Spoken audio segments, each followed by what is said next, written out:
Hello, class.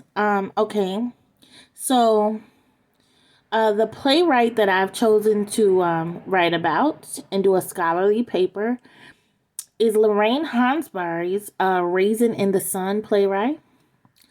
And the title of my project is The Reason Some African Americans Objected Hansberry's Raisin in the Sun playwright themes about the American dream. So before we get started, I want to tell you the definition of American dream.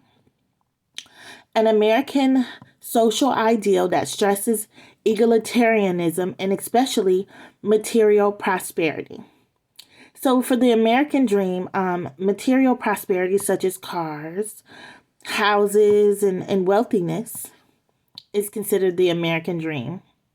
But this is during the 1950s.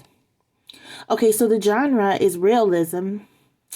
And realism is realistic views and thinking. Realism means the ways of practicality, naturalism, and reality.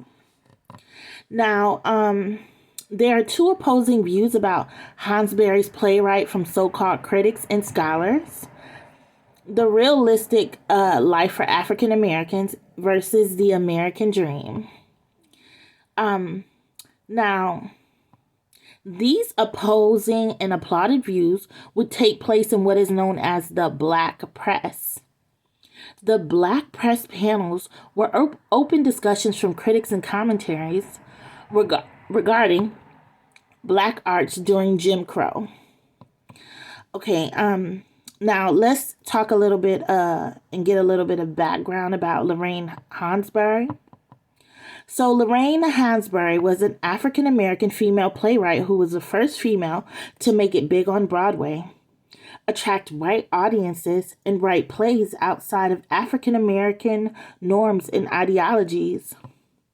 She was born in Chicago and relocated to New York to pursue activism, journalism, and theater. She passed away from cancer in 1965. Lorraine Hansberry wrote a remarkable play that took place in segregated Chicago during the 1950s about an African-American family who wanted to pursue a better life and better dreams by relocating to the suburbs. During this time, many people applauded her efforts and bravery to present the Black family in a different light. Unfortunately, militant activists in some African American communities viewed the playwright as fairy tale and soap opera-like with ideals and goals of whites. Critics opposed the play's American Dream theme about suburban relocations and white middle-class segregated areas. Activists and scholars felt as if the play themes needed to be more realistic during the troubled times of segregation. In other words, African American playwrights during this time should have focused on Black discrimination, unequal wages, and equal privileges.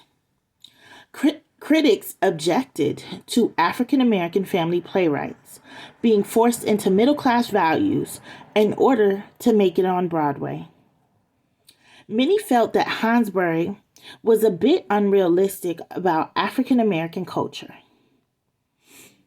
Okay, so the problem of double consciousness, value systems that include African American traditions, and living combined with the American dream was not recognized as good for some when it came to the playwright.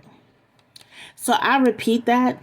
The problem of double consciousness, which is the value systems that include African American traditions and living combined with the American dream. This was not recognized as, good for some when it came to the playwright.